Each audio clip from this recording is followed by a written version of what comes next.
Hello, hello, hello, hello. I am Keegan-Michael Key. And Elle Key. And we are here on premiercollectibles.com and we're live streaming. And we are here with our new book, The History of Sketch Comedy, which you can purchase and we will sign at premiercollectibles.com/sketch. Again, that's premiercollectibles.com/sketch. Also, if you want to join our live stream and ask us a question, or you want to talk to, and just tune in and listen and participate that way, you certainly can. Again, premiercollectibles.com/sketch. So this is our book. Show it again, that right The there. History of Sketch Comedy. Mm-hmm. History of Sketch Comedy. And it was released, what day? Tuesday. October this is it. 3rd. This is it. 2 days? Has it been 2 days? It's been 2 days. It's been a very long 2 days. Yes, we have been. We did 147 interviews in 2 days. That's right. Is that right? We did 147. This is not a book about math. So. No. Don't worry about that. Yeah. It's not a math book. It is what it says it is. The history of sketch comedy, and a lot of comedy. It's history. There's sketches. There's comedy. It's a little bit about kind of how. It's not all sketch comedy. It's kind of where comedy started, or where we think it started, or where the only information we could find. That we can find. Right, exactly. Yeah. But we're going to actually sign some books. You have a Sharpie. I have a Sharpie. I have a Sharpie. Are we doing, this is like a Sharpie ad. Everyone's like, Sharpie. For your signing needs, Sharpie. So, and what the cover that we created is Keegan. It's Keegan and it's Keegan and it's Keegan and Keegan and Keegan and Keegan and Keegan as some of the sketch comedy history. Some of the greats. Some more recent. This comedy's been around for a couple hundred years, and all of these people are in the last 100. Yes, you're right. Probably. Everybody's in the last 100. Oh, actually, there's a Court Chester. Oh, no, that's true. You're right. Yeah, he's from hundreds and hundreds of years ago. That's right. There you go. Yeah, one, and he's very, very old. Okay, I'm going to sign this book. Okay, and I'm going to sign it too. Show them. So we're both signing here, and then I'll show them. And so some books, by the way, we've started recently signing next to our names. But if you get a book that's signed on a different page, it's still us. It's still us, right? Yes. We didn't know there was a thing to it. So here, Elle Key. Here, Keegan-Michael This Key. is me, Keegan-Michael Key. I'm signing here. We're used to signing really fast, so we could slow down. We don't have to. You're right. We don't have to go that fast. Plenty of time. What a luxury that we get to take our time. And so if you want one of these autographed books, remember also again to go to premiercollectibles.com/sketch, and you can get your signed copy at the link above. This is exciting. This is exciting. Yeah. Okay. We're gonna keep signing, and hopefully if anyone has questions.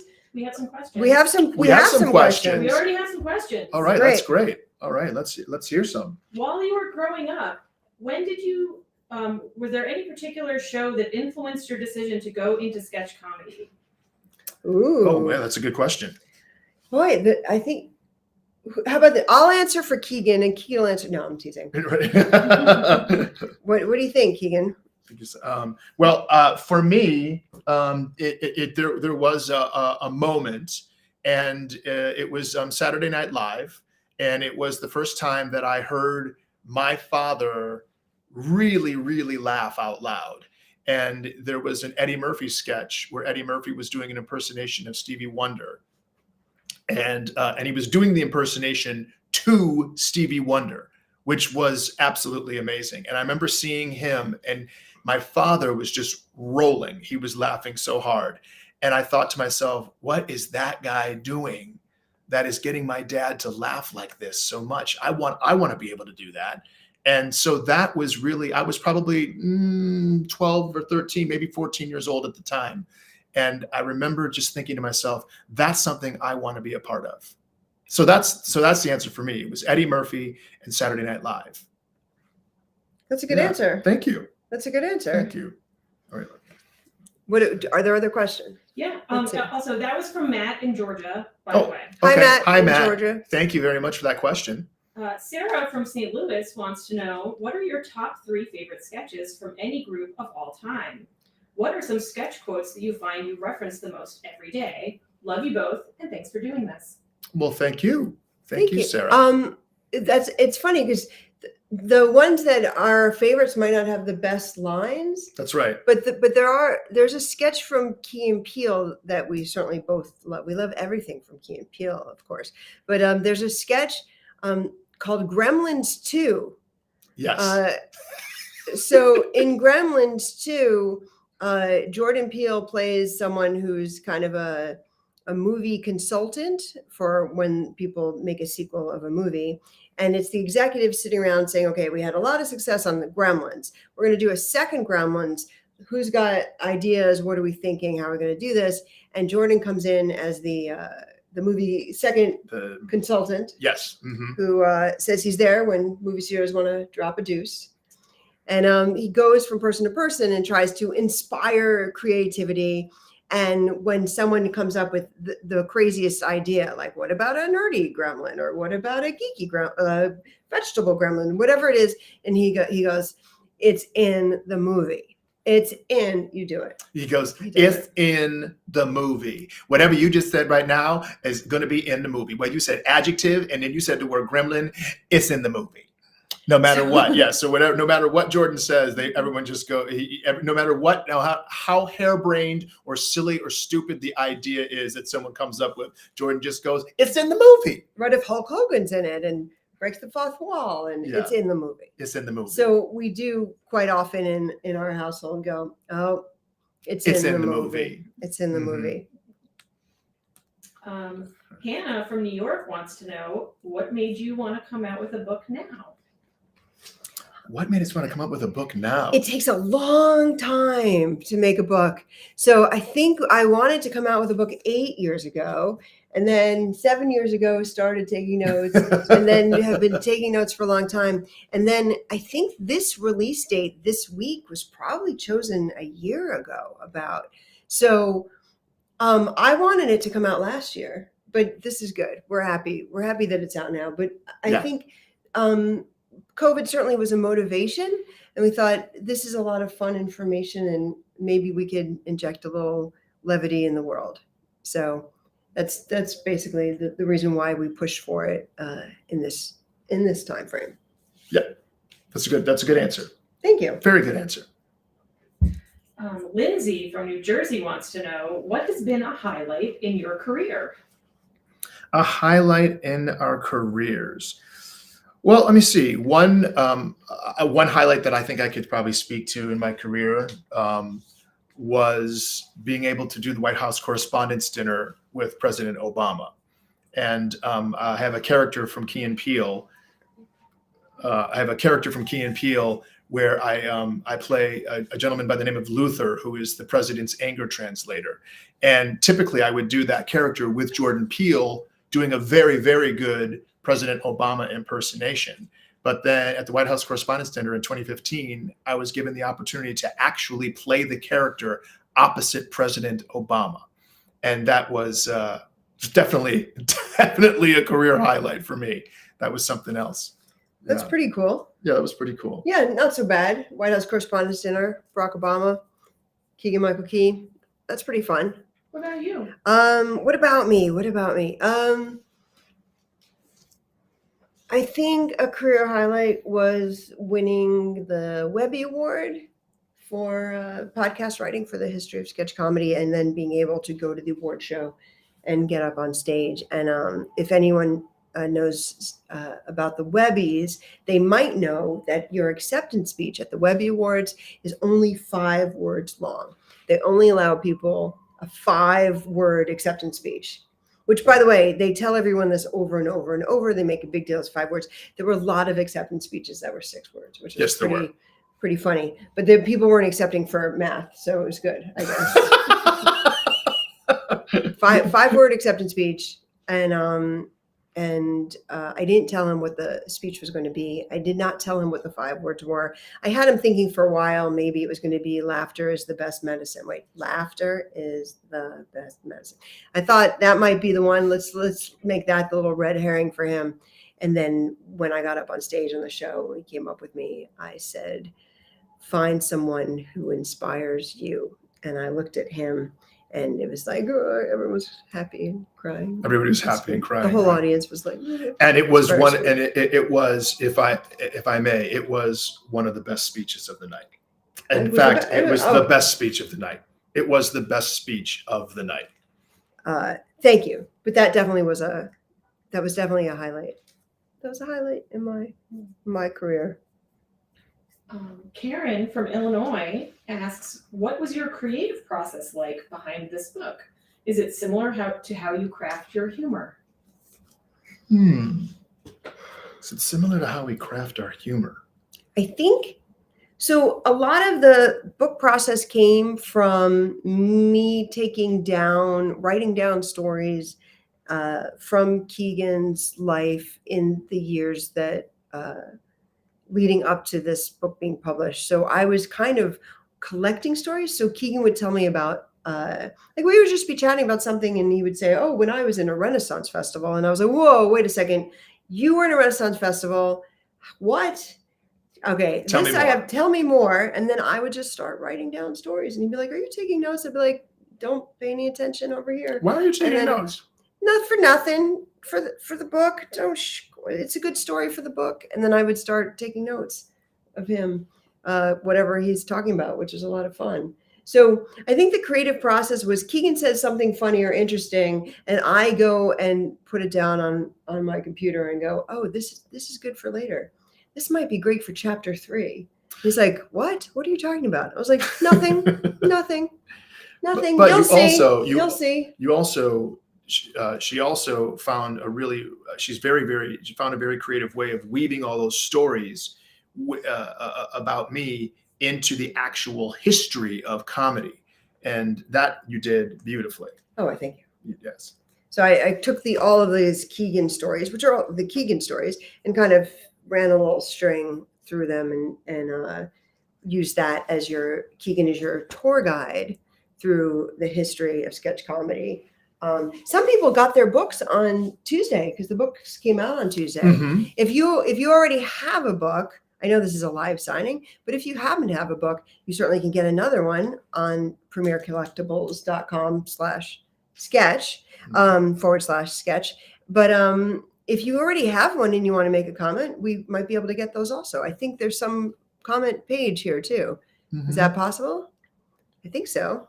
Let me see. That'd be neat. Cyrene Raise your says hand. hello. Raise your hand if you have. Yes, if you have a question, just raise your hand. Yeah, right. If you have some comment you want to make. Raise your hand and then type it into the system. Right. You could still raise your hand if you wanted to. Taylor from Missouri would like to know, what advice would you give to someone who is just starting out in the comedy industry? Wow. I'm going to leave that one to him. Well, let me see. What advice would I give for someone who's starting out in the comedy industry? I think one thing that is good to do is to take classes. So if there's a comedy club near you that offers improvisational classes or stand-up comedy classes or writing classes, that's a really good place to start, because it also helps you build a community. And you can start to build a community, and you get contacts, you get other people who are like-minded like you, and you learn how to collaborate, you learn how to work with others, and that's kind of how I came up. But I think the big thing to do is look for somebody who teaches comedy, so that you're not out there by yourself. I think, Elle, you've said sometimes, like with swimming, sometimes you don't just, what was the thing about swimming, is that you don't just jump. It's nice to be able to have some direction and a little bit of guidance before you just jump into the pool. And so that would be my advice: is find some place where you can take classes. Yeah, I think he's saying classes are kind of like swimming lessons. You still have to figure out how to get in front of an audience and get up there. So that's right. That's what. Something like that. Something like that. Swimming. There was something brilliant that you had said about swimming, and I was trying to remember it. Whatever it was, it's good. It's all good. We're signing books. This is books right now. History of Sketch Comedy. We have our little pens, and we're signing books right now. So if you have any questions or any comments, we're at premiercollectibles.com/sketch. That's right. Shannon from Wisconsin wants to know, when you were younger, did you know this is what you wanted to be doing? I know that when we were both younger, that we both had a love of entertainment. I'm not sure if this is what I knew It's you. I was going to be doing. But I remember when I was a little kid, what I wanted to do was be a veterinarian. So it wasn't from the time I was a small So the kid. answer is no. So the answer is no. Yes, the answer is actually no. No, It's not too late. There's I could go back to veterinary school and be a schools. veterinarian. Yeah. Yeah. Mhm. They let you in. Things, I yeah. think you could. I should probably do that because things aren't working out. So Us. God. Isabella from Florida wants to know, how did you meet? Was it love at first sight? Okay, Isabella. Those are two questions. We met at a film festival a little while, years and years ago, and we ran into each other a couple times. So let's say we were industry friends, if that makes sense. Like we were kind of in similar circles sometimes when we're in the same state, I guess, because I was basically based in New York and he was based in LA. So sometimes I'd be in LA and be in an event and he would be there. So we would run into each other. Right. So I guess we were industry friends. So I would say I think he knows the answer, but it wasn't love at first sight because we were just casual acquaintances. Right. Right? Yeah, we were just, no, That's right. not very That romantic. is correct. No, but we But started. it is now. Now, if I don't see him for a day or two and then I see him, it's love at first sight. It's love at first. Right? It's better now, right? It's better after you've been married for years that you see your husband and you think, oh, I love him. Right? That's better. Yeah, that is better. Yeah, than before you got married. That would be weird, I guess. I don't know. But yeah, thank you for your question. Uh-oh. Well, what's that? He's What? looking, I don't know. I'm just he's looking at you because I me. love you. It's love at this sight. Okay, that's good. Right. That's good. Thank you. Everyone at home is like shutting down. Like, oh, please. We can see I can see I'm rolling my eyes. It's okay. You can roll your eyes. That was kind of sappy. It's cute though. He's cute. He's cute. Let's see. What are the other questions? So this is a slight turn. Carly from Texas gets bad performance anxiety and wants to know how, when you failed, you overcome that. Gets performance anxiety. Oh, I wish we could ask Carly more questions That's about okay. about what it is. But I'm assuming when it comes to stage, being on to stage. being on stage, yeah. So, do you know, someone once told me years ago, which someone else told them, like if you were going to, let's say you were a writer and you were going to submit a screenplay, they said to take the back of a script, and on the back of a script or on a piece of paper, make a grid, a 10 by 10 grid. I don't know. Have you heard this? No, Make a this is 10 new. by 10 grid of little squares, Mhm. cross, lines, and submit your script. And every time you submit your script and you get a rejection, you put an X in the box. Okay. And when the page is full, Mm-hmm. then you should start to worry. I don't think that's the exact word they said. Oh, but really? until you've gotten 100 rejections, don't worry about it. Oh, that's good. I was like, 100. I was like, all right. I was like, you want to make a smaller grid, you can. But the advice was 10 by 10. 10 by 10, and don't give up. Don't make any changes. Don't be concerned. If you get 100 rejections, start being concerned. But if you're at 96, you might be fine. Yeah, you got 4 more to go. There's something really, really miraculous could happen. That's right. So don't give up. The point is that don't give up, and that everyone gets rejected. And by the way, sometimes if you get rejected, or if something doesn't work out, or if you fall down, get back up again, Mhm. because sometimes you weren't meant to go in that direction anyway. Maybe there's something better. I mean, every now and then, Keegan and I, as a couple, as a working partnership or as a relationship partnership, will like have an opportunity and really, really want something and be really embarrassed that it doesn't work out. And then something better will come along. Maybe. It happens. It happens. On a similar fashion, this question comes in all the way from Sydney, Australia. Wow. Oh, wow. It's Stephanie, I believe. My screen is a little weird. What's the secret to deflect self-doubt that might creep into your mind? Oh, that is close. The secret. It's close, but slightly different. Self-doubt. How to deflect self-doubt. Well, Stephanie, you are enough. You are enough. I think that's the I am enough quote is a good one to put anywhere, because for anyone, anywhere, anything, I am enough. That's right. Put it on a post-it. Simple. Put on a post-it. Put Put it on on the- top of whatever your script is. If you're backstage somewhere, put it backstage. Mhm. Because someone did that math about how many people had to come before you and how many grandparents and how many cells Generations and- generations for you to be here. So you definitely, if you're here, you're enough. And if you're brave and you get up on a stage, or if you're going out and trying to follow your dreams, that's awesome. So you're enough. That's our advice. You are enough. Yes. You're enough. So are you. You're enough. Thank you. So are you, Beth. Thank you. Beth, yeah. Beth works on she works with a publisher for our publisher, and she's here helping out. Actually, Beth has a question. Beth has a question. Oh, look Beth. at that. Okay, Beth just got brave now. Let's see. Let's see. Beth knows she's enough. I know I'm enough. My favorite of the sketches that you guys talked about in the book are the Marx Brothers and Monty Python. Mm-hmm. Do you guys have like a ranking of maybe like, your favorite sort of section of the book? Oh, interesting. Well, yeah. I like the stuff on radio, and I like the stuff on early television, but I'm a child of the late 70s, early 80s, and I love the variety TV stuff. Donnie and Marie, Sonny and Cher. Yeah. Donnie and Marie, I think they did a season where they started out with ice skating. If somebody can comment on the fact, have you ever seen Donnie and Marie have an opening act on ice skates? In their theater, on their stage, they made an ice rink, and they had ice dancers. Donnie and Marie ice dancers brought so much joy. I don't know right. why. And then like the Brady Bunch did a variety hour, and Howard Cosell and Mary Tyler Moore. The variety show, and Rip Taylor with his confetti. Hello.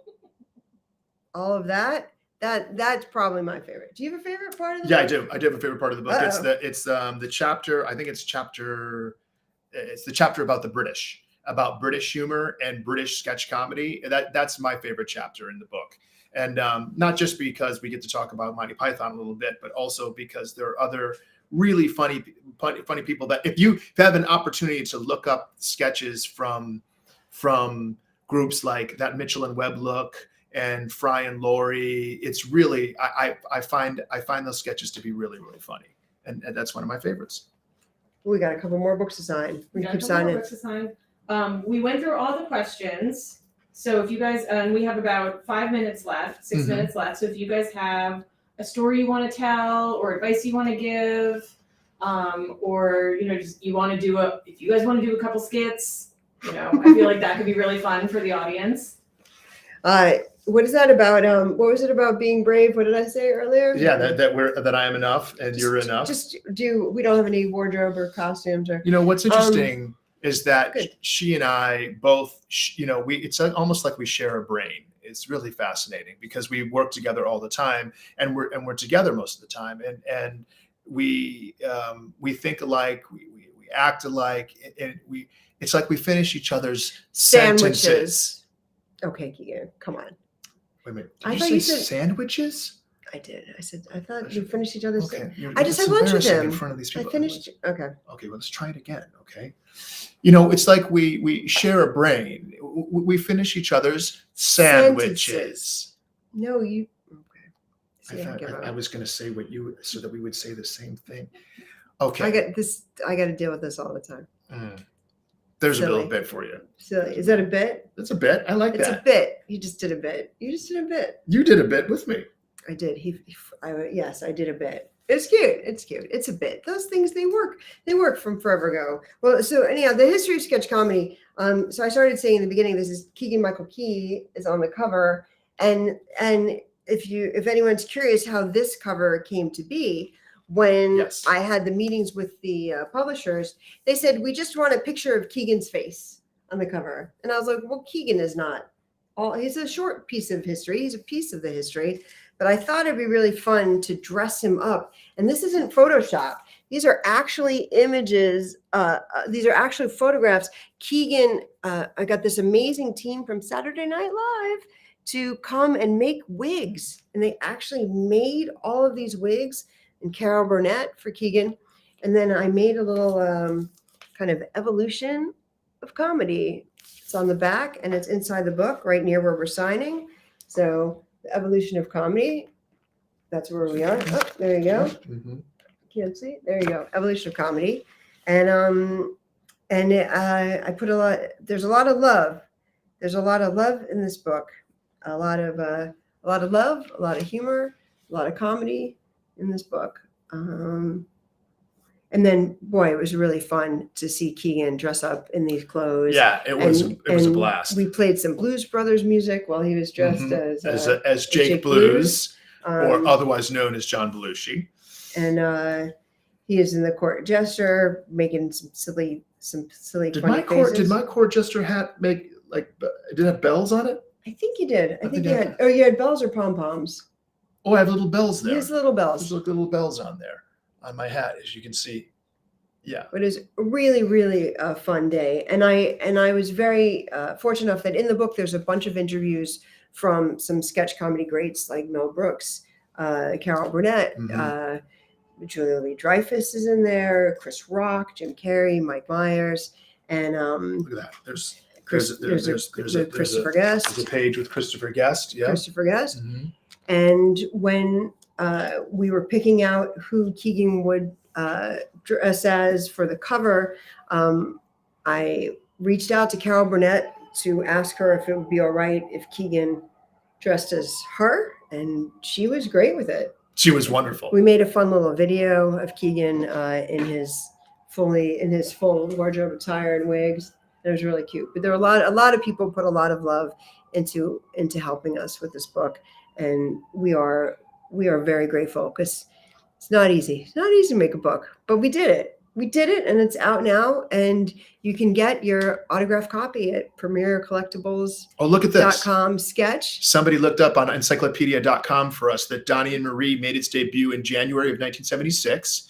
The fast-paced show exploited the duo's multiple talents as performers and a figure skating routine starring Donnie and Marie themselves with backing from a group called the Ice Vanities, opened each show for the first 2 seasons. There you go. Thank you very much. Thank you, Sherry. Sherry. Yeah, Yes. thank you. Do you, Sherry? I'm assuming you remember. If you haven't seen it, it's pretty spectacular, and you can see some of it on YouTube. Okay, maybe it doesn't hold up, but I'd like to believe. I'd like to believe it holds up. But we are so grateful for you to join us today. Yes, And thank we you hope everybody that you for can coming to Premier Collectibles. Get your copies of History of Sketch Comedy. Please, I don't know yeah. if there are any more questions that came in, or I mean, I'm not getting any more on my phone. That doesn't mean that more didn't come in, but the last question that I will ask is, what makes a joke funny? What makes a joke funny? wow. Yes. Usually the thing that makes a joke funny is when you subvert expectations. So that's what makes a joke funny, is that You you go take one path. you go one path and then wow, you go this way. And thank you, Sherry. Thank you for those faces. That's very cute. So that's what makes a joke funny, is that you're expecting one thing and you get another. And whatever that, for whatever reason that does that, whatever that special sauce is, that is what makes something funy. Well, that's why they call it a setup and a punchline. Yeah. It's like set them pick it up up, and knock them it down. All right, we're at 5 o'clock. Thank you guys so much. Thank you everybody for you. joining. Thank Thanks you. for coming on. Enjoy the book. Enjoy the book. Yes. Thank you. Take care.